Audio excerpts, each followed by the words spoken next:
Hello बच्चों, कैसे हो आप लोग। आई होप कि आप अपनी पढ़ाई काफ़ी अच्छे से कर रहे होगे और साथ ही साथ में अपने लाइफ को एंजॉय भी कर रहे होगे। तो आज हम आ चुके हैं लेक्चर नंबर 5 लेके, क्लास 9 के मोशन चैप्टर का, जहां हम वेलोसिटी टाइम ग्राफ के बारे में पढ़ाई करेंगे और डीपली समझेंगे कि ये ग्राफ होता क्या है, वेलोसिटी टाइम ग्राफ क्या होता है। इसके पहले लेक्चर में हमने डिस्टेंस टाइम ग्राफ के बारे में पढ़ाई किया था। जिसको नहीं पता है, मैंने प्लेलिस्ट में पूरे मोशन को अभी तक 4 क्लासेस जो भी हुए हैं उसे एक प्लेलिस्ट में रख लिया है। आप जाके वहाँ से हर एक वीडियो को देख सकते हैं।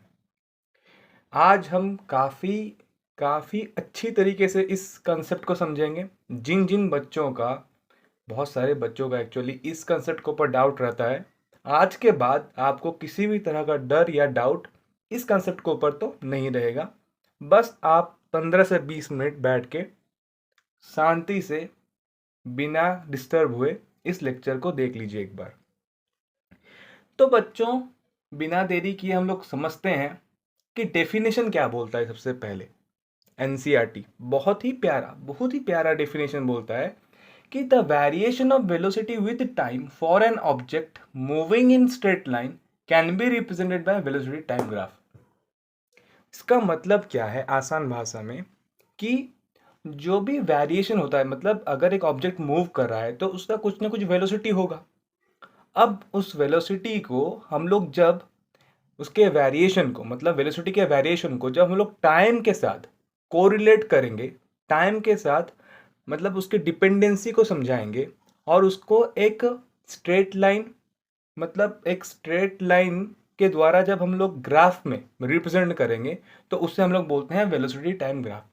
मतलब अगर हम लोग आसान भाषा में बोले तो ये वेलोसिटी और टाइम के बीच में कनेक्शन बताता है। क्या बताता है बच्चों? वेलोसिटी और टाइम के बीच में क्या कनेक्शन है ये बताता है, और अपने दोनों के अंदर क्या इंटरडिपेंडेंसी है, कैसे वैरी करता है वेलोसिटी टाइम के साथ, हम वेलोसिटी टाइम ग्राफ में ये पढ़ते हैं। अब बच्चों, ये जो वेलोसिटी टाइम ग्राफ है ना, ये हम लोग 3 तरह के मोशन में पढ़ेंगे। सबसे पहला तो यूनिफॉर्म मोशन में कैसे वेलोसिटी वैरी करता है टाइम के साथ। दूसरा देखेंगे यूनिफॉर्म एक्सीलरेशन में, जब एक्सीलरेशन आ जाता है तब ये ग्राफ कैसे वैरी करता है। बहुत ही इंटरेस्टिंग है बच्चों, बहुत ही इंटरेस्टिंग सा कंसेप्ट है।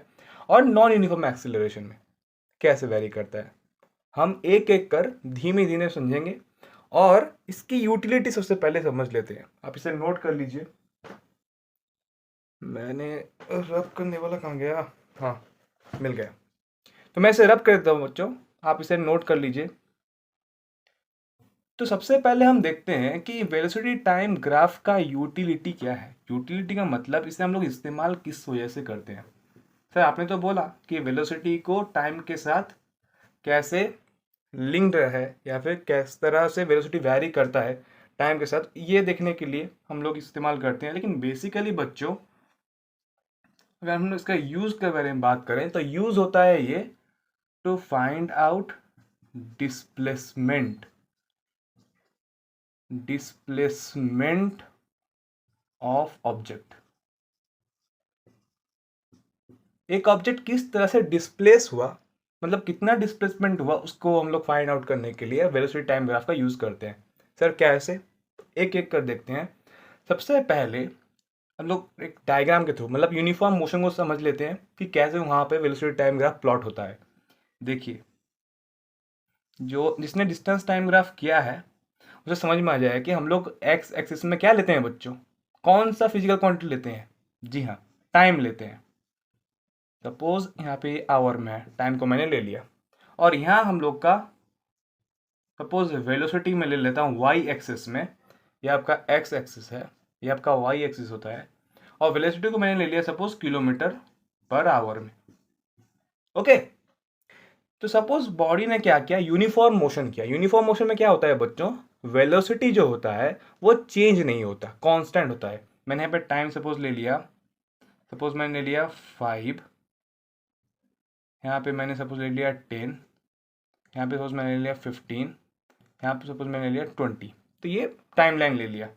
अब मैं सपोज यहाँ पे वेलोसिटी ले लेता हूँ आपका, सपोज वही 5 ले लिया, 10 ले लिया, 15 ले लिया, 20 ले लिया।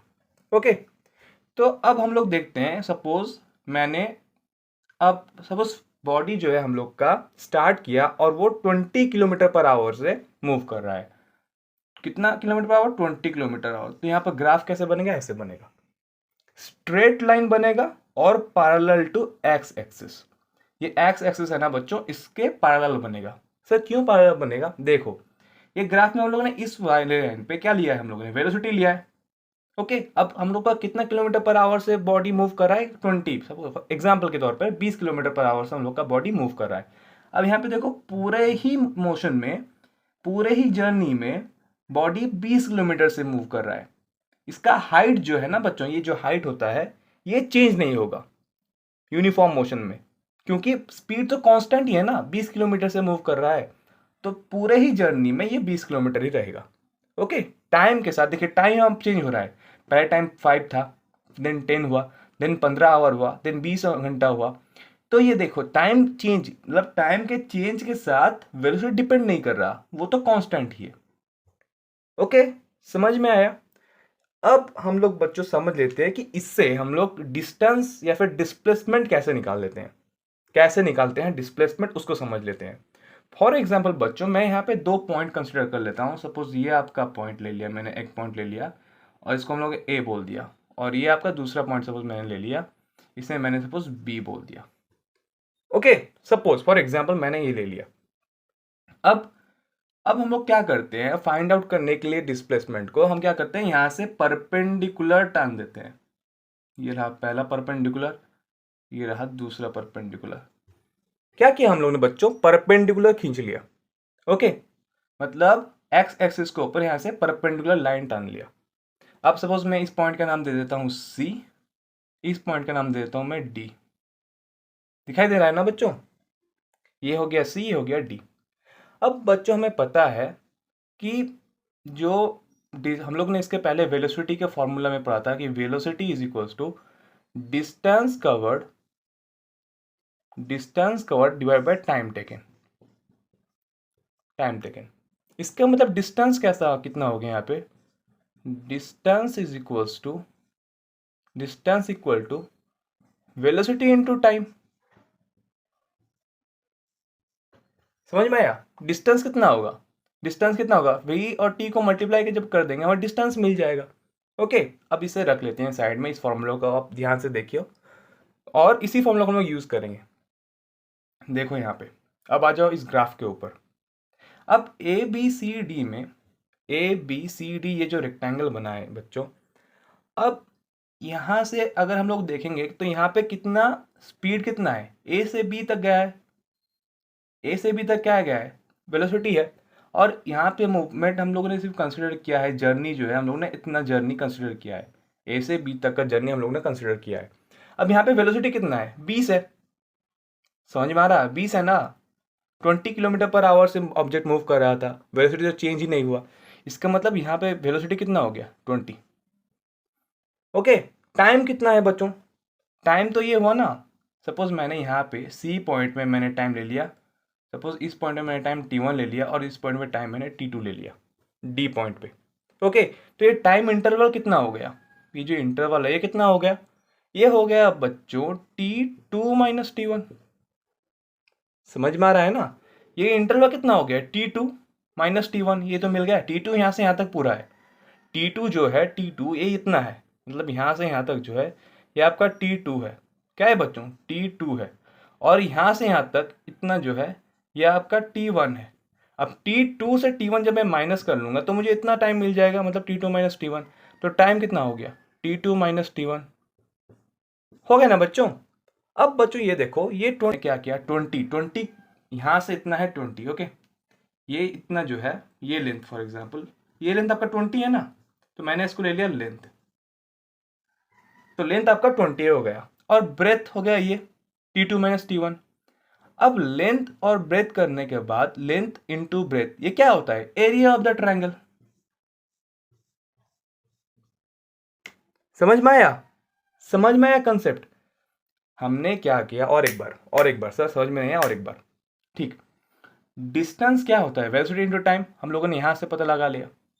अब कितना वेलोसिटी है, 20 kilometre per hour object move कर रहा था, यूनिफॉर्म मोशन है, इसका मतलब 20 चेंज नहीं होगा, तो ये हो गया हम लोग का वेलोसिटी।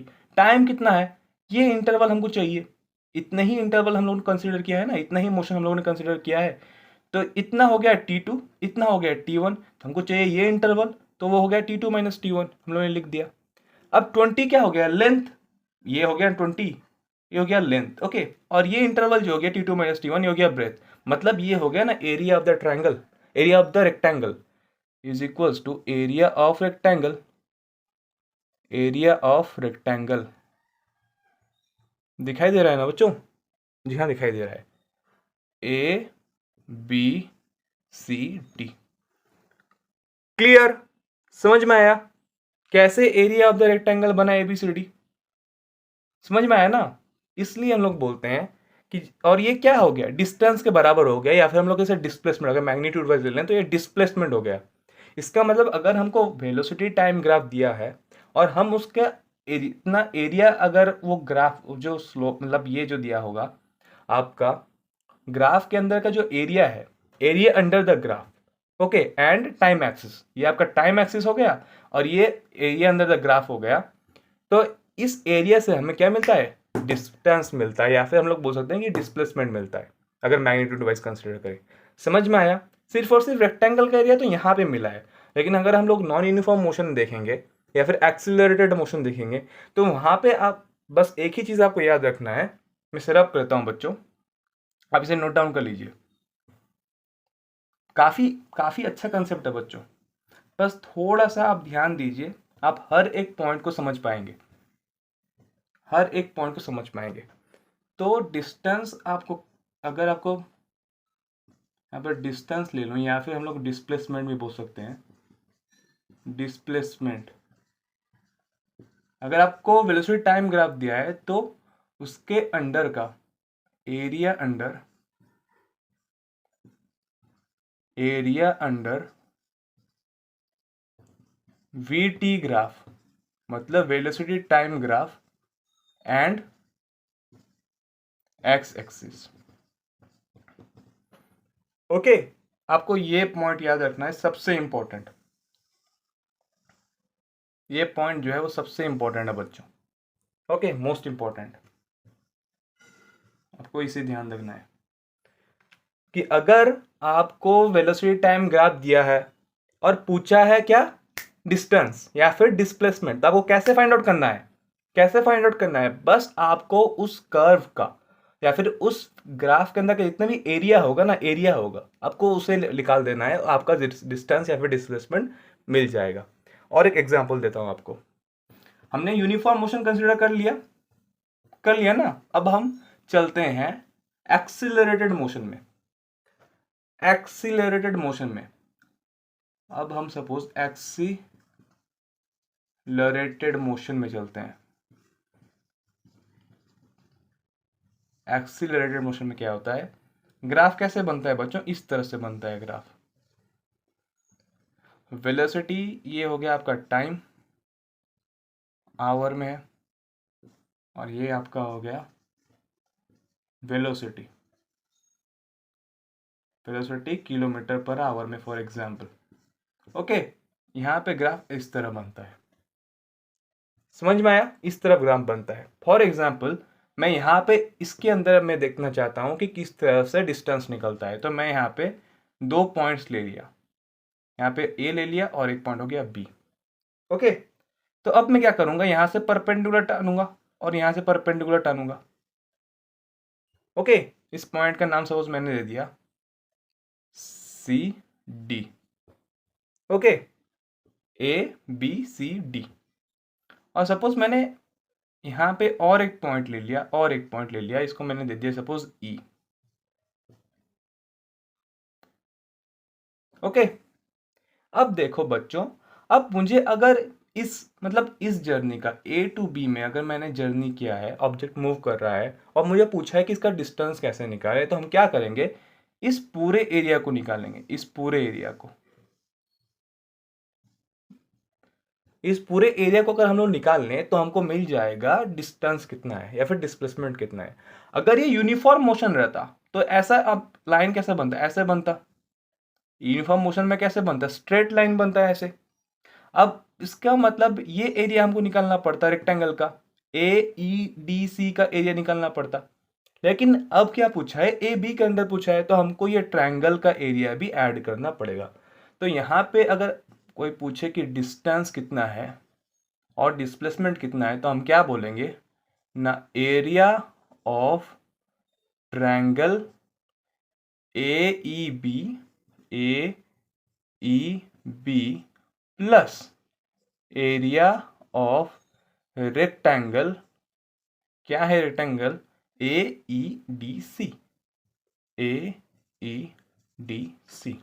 अब AEB का फॉर्मूला क्या है, ट्रायंगल का फॉर्मूला होता है हाफ इंटू बेस कितना है, बेस होता है AE, इंटू हाइट कितना है, BE होता है हाइट आपका। समझ में आया, ये हो गया आपका बेस और ये हो गया आपका हाइट BE, प्लस क्या करना है, area of AEDC, base into height, मतलब बेस इंटू मतलब लेंथ इंटू ब्रेथ हम लोग बोल सकते हैं। लेंथ इसका कितना है AC इंटू ब्रेथ आपका कितना है DC। समझ में आया, समझ में आया यहाँ तक? ओके, तो ये एक वे है। या फिर हम लोग और एक शॉर्ट ट्रिक भी यहाँ पे लगा सकते हैं। शॉर्ट ट्रिक क्या है ना, हम लोग डायरेक्ट अगर ऐसे दोनों को ऐड ना करके, ये तो एक ट्रापेजियम है ना, ट्रापेजियम, ये देखिए मैं आपको बना के दिखा देता हूँ, ये आपका ऐसे है, तो ये तो आपका ट्रापेजियम भी बोलते हैं हम इसे, क्या बोलते हैं बच्चों, ट्रापेजियम भी बोलते हैं।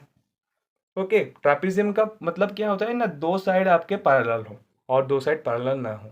यहाँ पे दो साइड पैरेलल है ना, ये वाला साइड और ये वाला साइड आपका पैरेलल है, तो उसका फॉर्मूला होता है बच्चों half into sum of parallel sides into height. Sum of parallel sides मतलब सपोज यहाँ पे पैरेलल साइड कौन सा है, AC, और एक पैरेलल साइड है BD, तो AC plus BD sum of the parallel sides into height. Height यहाँ पे कितना है, ये वाला आपका हाइट है, DC आपका हाइट है, और फिर हम लोग CD ले सकते हैं। समझ में आया? आपको बस इतना ध्यान देना है कि आपको जिस भी ग्राफ, जो भी आपका ग्राफ दिया होगा उसके अंदर का आपको एरिया देखना है। तो ये वाला ग्राफ दिया था मुझे, मैंने यहाँ पे एक दो पॉइंट लिया AB। अब को सवाल पूछा है कि AB के अंदर मुझे डिस्टेंस बताओ, तो मैंने क्या किया, डिस्टेंस बताने के लिए इसके अंदर का जो एरिया है ना, ये वाला एरिया पूरा जितना शेडेड पोर्शन है उसका अंदर का एरिया निकाल दिया, तो मुझे मिल गया मेरा डिस्टेंस। समझ में आया वेलोसिटी टाइम ग्राफ कैसे काम करता है? ओके, अब मैं बात करता हूँ और तो दो तरह के मोशन है। मतलब फॉर एग्जांपल अगर नॉन यूनिफॉर्म मोशन है, वहाँ पे ग्राफ कैसे रहता है। नॉन यूनिफॉर्म मोशन मतलब आपका एक्सेलरेशन मतलब बढ़ रहा, मतलब यूनिफॉर्मली नहीं बढ़ रहा, मतलब नॉन यूनिफॉर्म एक्सेलरेटेड मोशन में, तो वहाँ पे आपका ग्राफ जो है वो ऐसे बनता है, मतलब कुछ भी ऐसे इस तरह से बन गया आपका ग्राफ। समझ में आया? मतलब यहाँ पे एक्सीलरेशन यूनिफॉर्म नहीं है, non uniform accelerated, non uniform acceleration. अगर बॉडी नॉन यूनिफॉर्म एक्सीलरेशन से मूव कर रहा है, ये आपका टी मतलब टाइम एक्सिस, ये आपका वी मतलब वेलोसिटी, ओके, और ये आपका ग्राफ इस तरह से ग्राफ होगा। कभी देखो यहाँ पे वेलोसिटी बढ़ रहा है, फिर कभी घट गया, फिर बढ़ रहा है, फिर घट गया। समझ में आ रहा है ना? तो ये आपका वेलोसिटी टाइम ग्राफ कंप्लीट हो गया। आई होप कि आपको ये लेक्चर काफ़ी अच्छा और काफ़ी इंटरेस्टिंग लगा होगा और आपको अच्छी तरीके से वेलोसिटी टाइम ग्राफ का यूज़ क्या है, मतलब हम उसे यूज़ करते हैं फाइंड आउट करने के लिए डिस्टेंस या फिर डिस्प्लेसमेंट, ओके, और हम इसे यूज़ करते हैं कि वेलोसिटी किस तरह से टाइम के साथ वैरी करता है, ये देखने के लिए, ये पहचानने के लिए यूनिफॉर्म मोशन में क्या होता है, नॉन यूनिफॉर्म मोशन में क्या होता है, एक्सेलरेटेड मोशन में क्या होता है, नॉन यूनिफॉर्म एक्सेलरेशन से जब बॉडी मूव कर रहा है तब क्या होता है। हम लोग ने सभी तरह के ग्राफ्स देख लिए और प्रूफ भी कर दिया कि किस तरह से डिस्टेंस फाइंड आउट करने के लिए हम उसके अंदर वाला एरिया लेते हैं, क्यों लेते हैं। समझ में आया? ओके, तो मिलते हैं आपको नेक्स्ट लेक्चर में, तब तक के लिए take care and all the very best.